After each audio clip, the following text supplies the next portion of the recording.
I am ready, Mr. Shulsky. I only need all of you to be present. Can we start reading your father's will?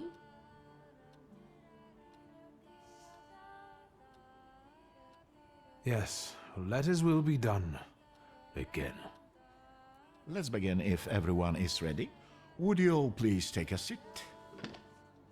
Ladies and gentlemen, by the power of my office vested in me by the grace of His Imperial Majesty, the Emperor of all Russia, I hereby testify. Je suis désolé. I just needed to quench my thirst. Alone, unfortunately. I didn't manage to. Please don't pay them any mind. Mr. Shulsky's last will and testament were prepared several years ago in the presence of Zaslav Fedorov, Esquire, that is, myself. My last will and testament recorded in the year of our Lord 1888. In the name of the Holy Trinity. Amen.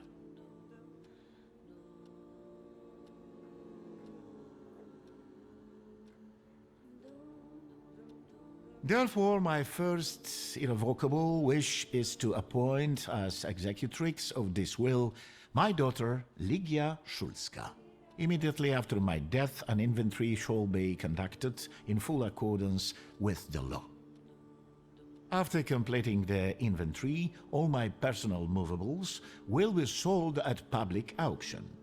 And let the funds raised thereby be donated on the anniversary of my death to the beggars near that cemetery. The administration of the remainder of my fortune I leave, without restriction, to the person of my daughter Ligia. I'm not even getting a teaspoon. All movables and immovables relating to the family enterprise I entrust to the care and administration of my daughter. I do not prescribe a method of administering them. I merely offer her one piece of advice. I wish that the business should be conducted with modesty, prudence, and honesty, as I have conducted it my whole life. A joker to the very end. To my brother-in-law and oldest friend, Alexander Voronin, I wish to leave the following. My collection of muskets and 2 revolvers, dating to the uprising in memory of our first meeting. Stasio, I will have plenty to do in my retirement. Enjoy your retirement.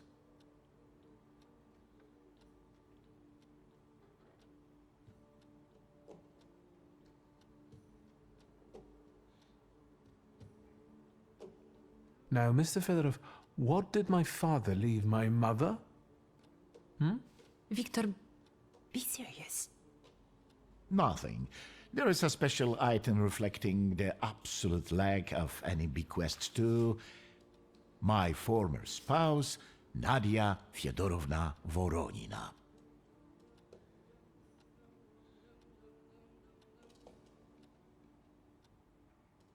I would also like to come to the aid of my only son, Viktor Shulsky, by entrusting him with the use of my personal black grimoire, in the hope that he will be able to make good use of it.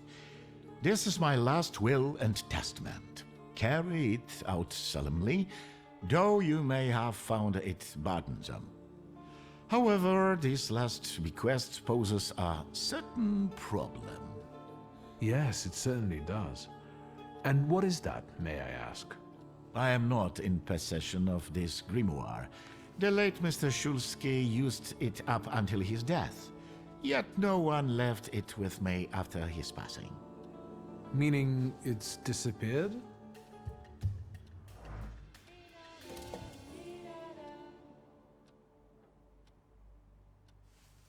Did father have his grimoire on him at the time of his death? It was only because of the grimoire that we could identify him at all. What actually happened? How did he die? A building collapsed on top of him. I don't know any other way of putting it.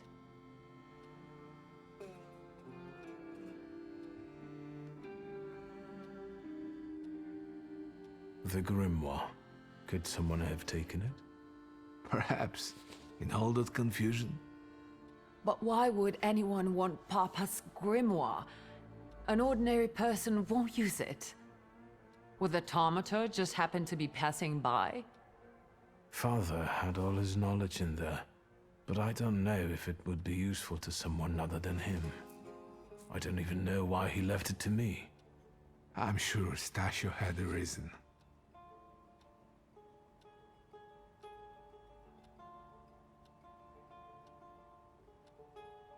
A building? It collapsed on top of him? How? How did this happen? It was a day like any other. Papa had gone for his habitual walk. Every Tuesday and Thursday, he'd take a stroll to get some space, as he put it. When he didn't come back for a long time, I got the bad feeling something had happened. Then... We rode there together. An entire wall of a tenement had collapsed.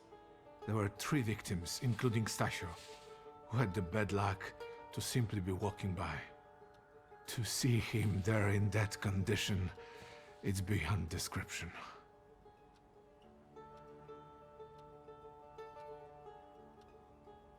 Where did it happen?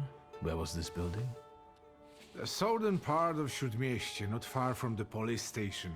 Anyway, you can miss it.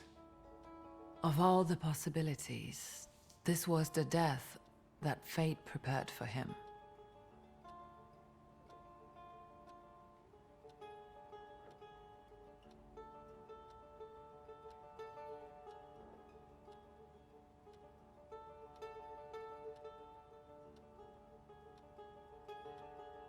He died as he lived, miserably.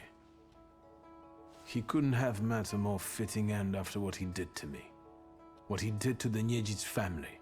You've got to know that Papa felt guilty, even if he didn't say so outright. I'm not going to defend him, but I can't criticize him either. Even I don't know what really happened back then with Abauritze. An accident is what happened, and Father treated 2 kids like the worst disgraces in the world. As if it had been premeditated. When a person dies so suddenly, their unfinished business remains. We'll never learn what Stasio carried in his heart. What do you intend to do?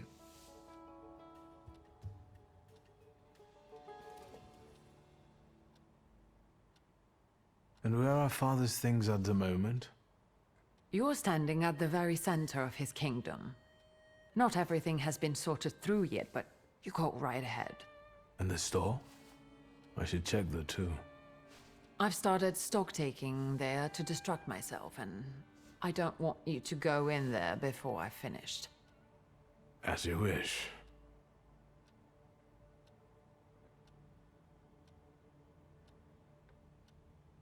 I think we have to look for the answer in the place where it happened.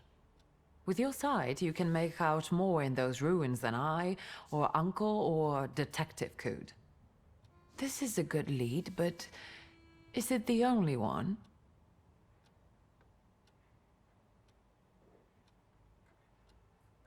Father evidently knew a certain Ivan Konieczkin. Have you heard anything about him? Konieczkin? No, doesn't ring a bell. All sorts of people came to Papa's store. That doesn't mean every one of them might know something about the grimoire. That's true. You've got your work cut out for you.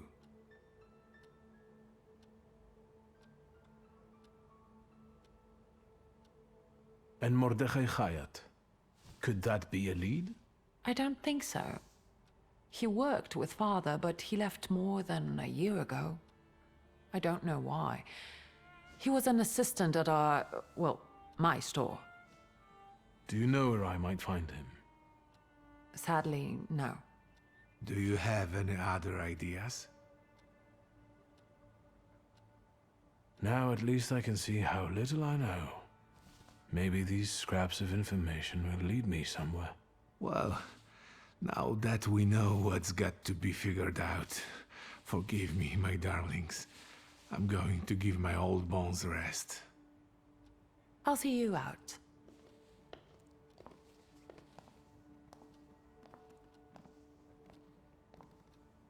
Goodbye, Uncle. And, Ligia. I'm sorry it happened this way. That I wasn't close by. The most important thing is you're here now.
How do you find our old stomping ground? Yes, I'm not too fond of this place either. This is where I had my last conversation with my father, just before I left. If you can call it a conversation. Can you see my dreams? Nightmares, actually. Ever since I decided to come back, I keep reliving the same memory. The loan shark incident. I've been seeing his death more and more lately. I wonder if his shop is still there. Perhaps we should go there and check.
The telephone.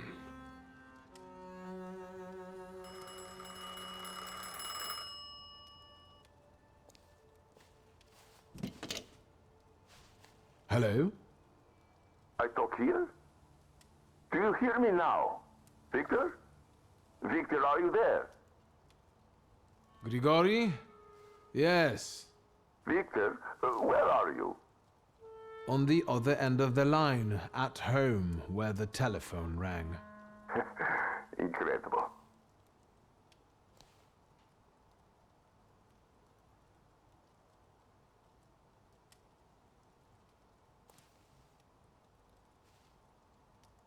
How did you know I have a telephone at home? Something's interrupting you, Victor. I am telecommunicating with you to say I found lodgings here in Warsaw. If you need me, I'm by the cemetery. What number is it? Yes, yes. 7 Povoskoska Street. Number 7 by cemetery. Povoskoska. I'm glad. It's good to hear your voice. It's good to hear you as well. Goodbye. I want to end now. What do I... like this? Wonderful device. Remarkable. Hello? Oh, and now?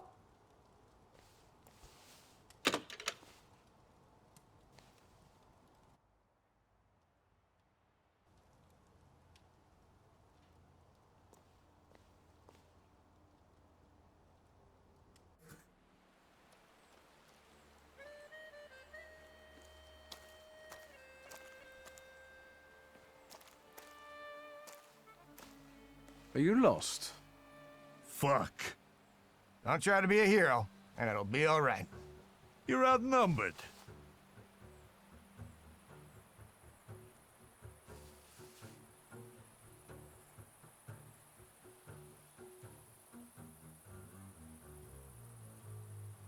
I'll forget I saw you if you just leave this place.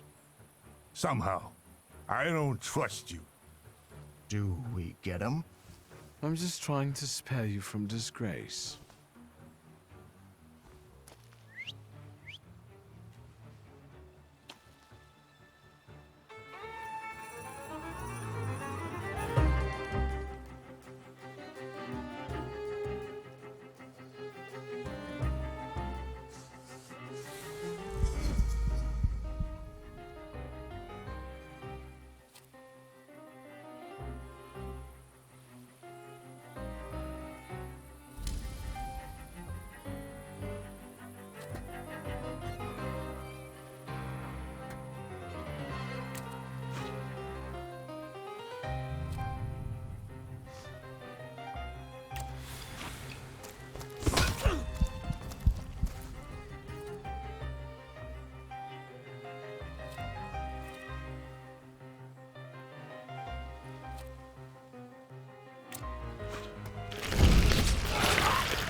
Get off my lawn!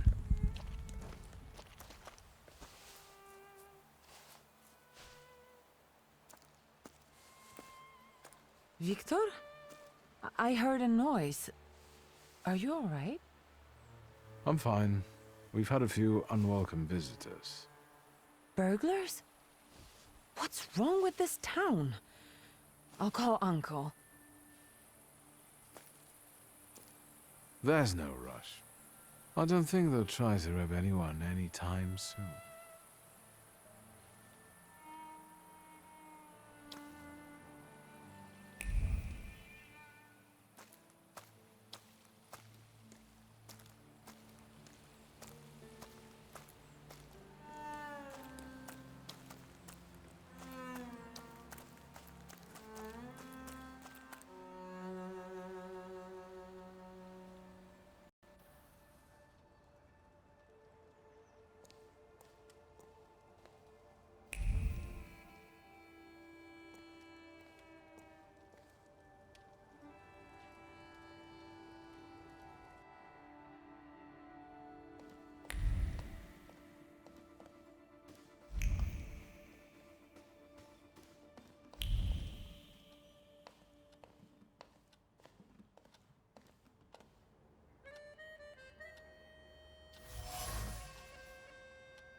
Have you found anything yet about the grimoire? Is there any way I can help?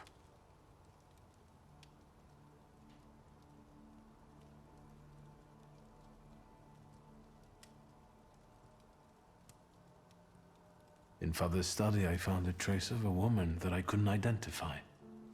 Probably Svetlana Rumyantseva.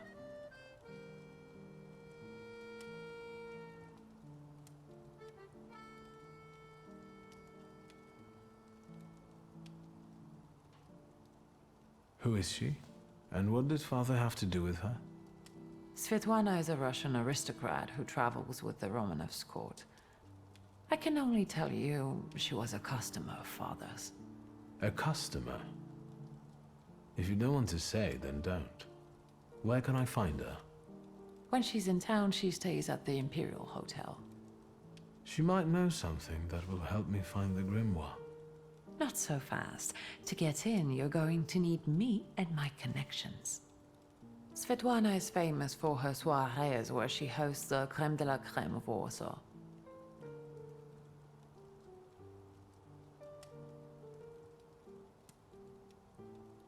What's a soiree? How long did you say you lived with Mother in Paris? Just a party, if you like. Do you know what that is? Very funny. We could go together. How about you track down some evening clothes and I'll sort out the invitation. And I won't take no for an answer. Sadly, you never give me a chance. Unfortunately, everything in my wardrobe is antediluvian. I need a tailor.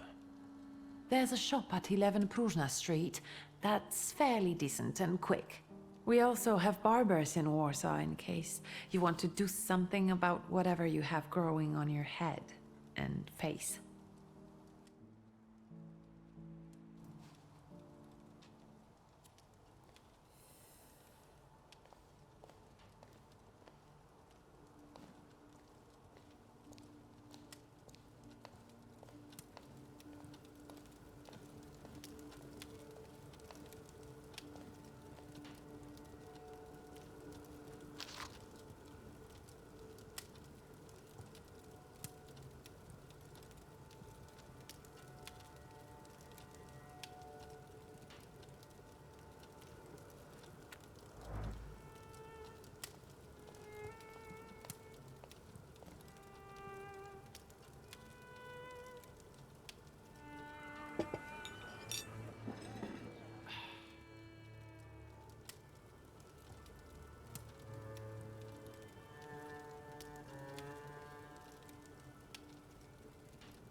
Master Victor, let me guess. Have you come for some hot cocoa?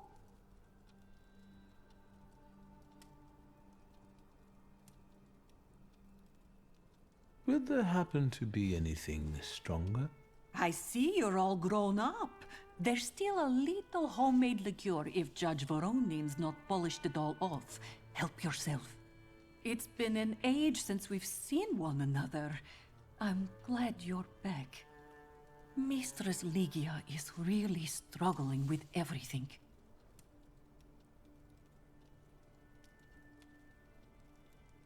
And so, the great Stanisław Szulski is dead, crashed by a building. Can't say I'd wish a death like that on anybody.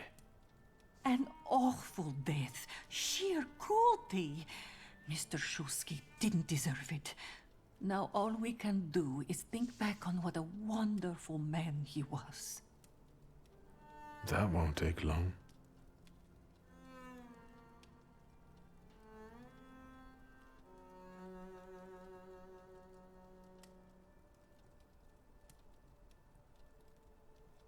So, this death, what do you make of it, Grażynka? I'll tell you in confidence, Master Shulsky. Now, I'm a simple woman, but something about your father's death doesn't sit right with me. How do you mean, Grażynka? Don't you suspect some impure powers had a hand in it? Do you mean it could have something to do with Thaumaturge?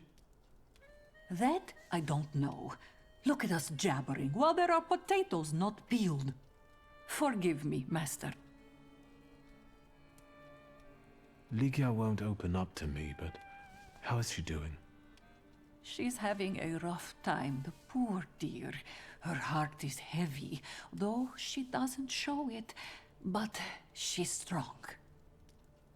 She keeps her chin up and doesn't give in. And it's good she's got you to help now, Master. Only she started smoking like a chimney.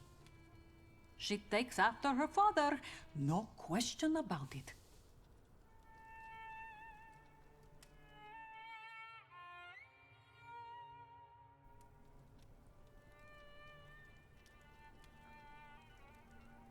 Another time, Grażynka. I'll get out of your way.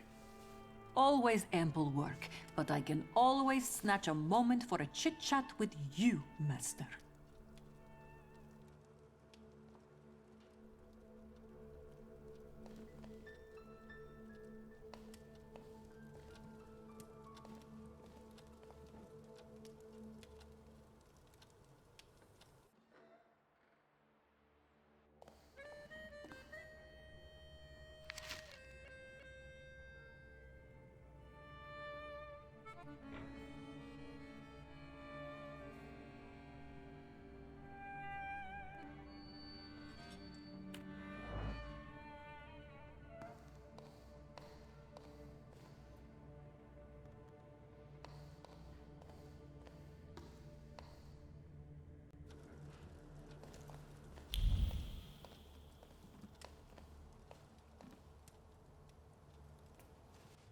Ligia?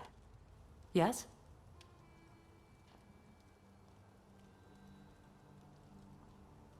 The trousers are an original style. Until now, I'd only seen women in trousers in the East. First of all, they're practical. It's the 20th century. It's high time we started dressing comfortably.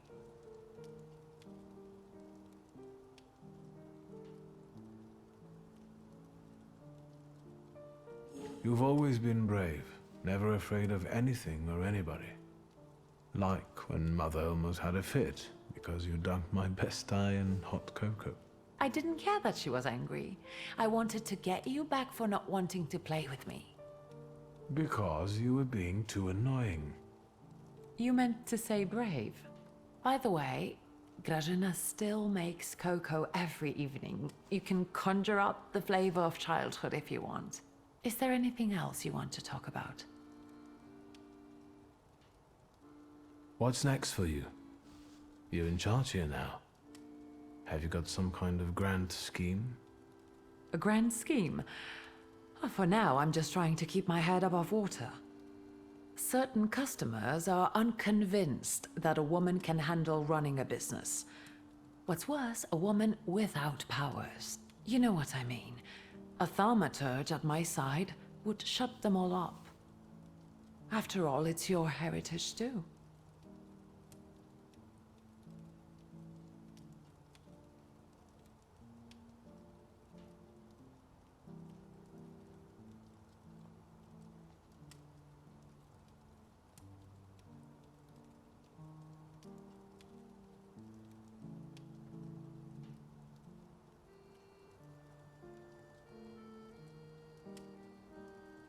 I don't think I'd be much use. I'm a lousy thaumaturge and I lack the necessary skills.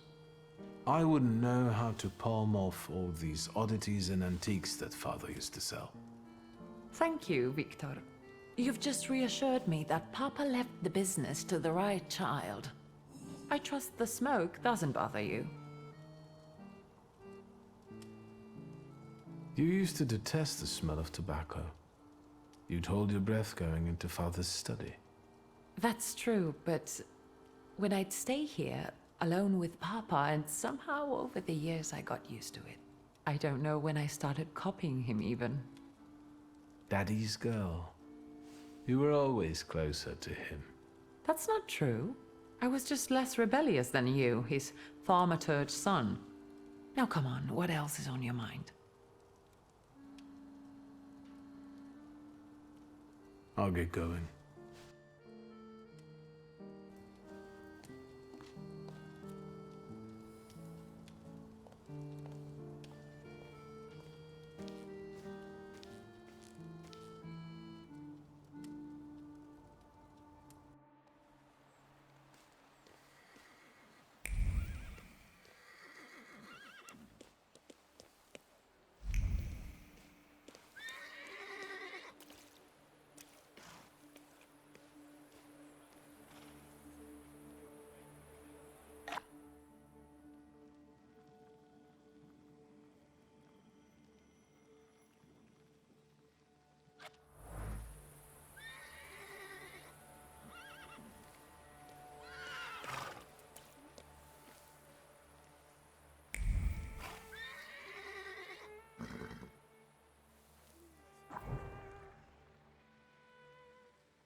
Come in.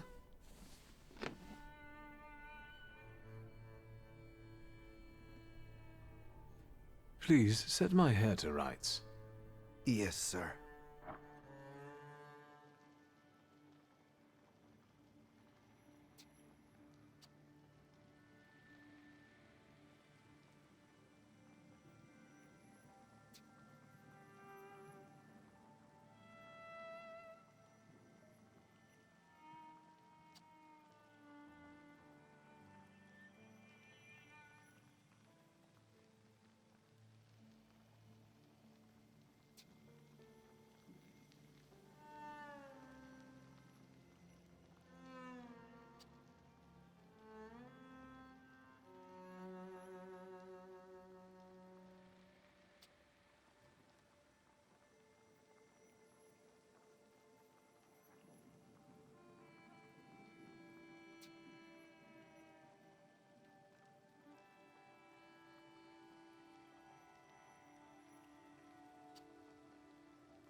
I'm sorry. I don't usually talk to clients. Do you like it?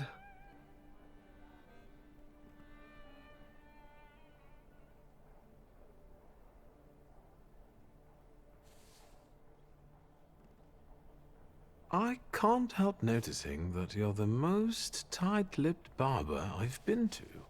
And even you admit that you rarely talk to clients. Why is that? When I prepared them for their final journey, it's hard to ask for their opinion. So you style the deceased too? Mostly. They still need to look good. After all, you only get a funeral once in your lifetime. So, what do you think? Do you like it?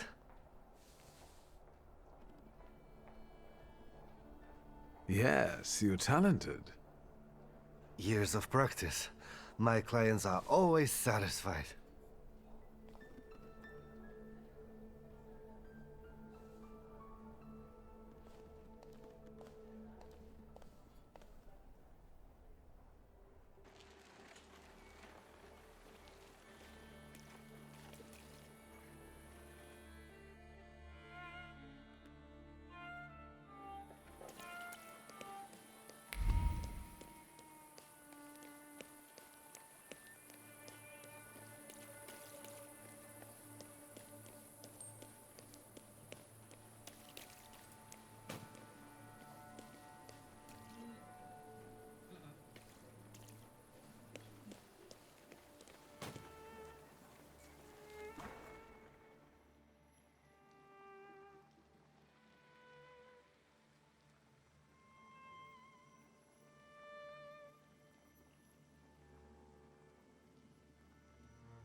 Do you call this a proper time for a visit? What's going on?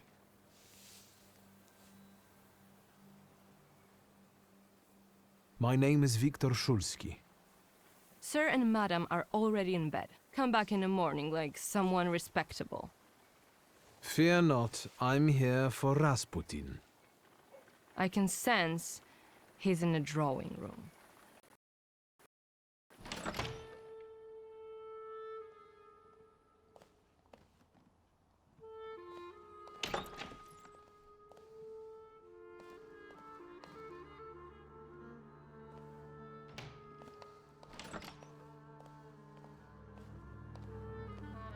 Intriguing.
Is that him?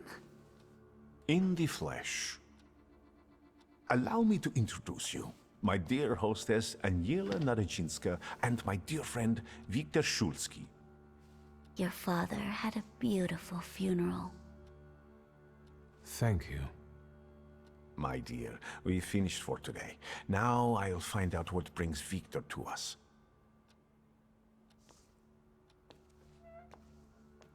What brings you here? But you were the one who phoned. Very funny.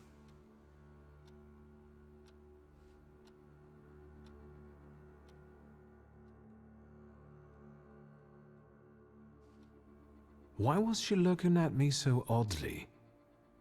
What did you tell her about me? She's never seen a Thaumaturge before.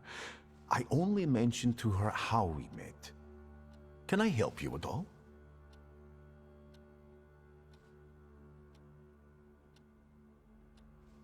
Have you known them long? No, but Aniela and Lucian are my two good souls. They took me, an impoverished preacher, in under their roof, and I'll never forget that. Are you helping them too? I am a balm for Aniela's frazzled nerves. But enough of that. Tell me what you need.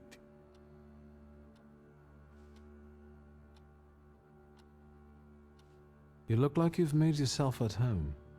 Are you going to be staying on here for long? No, I'm afraid not. They're kind people, but I've experienced another vision.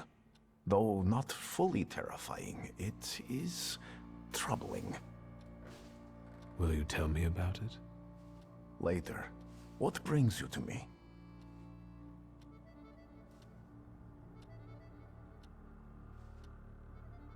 No, I won't bother you. We can talk next time. The Naradzinski door is always open to you.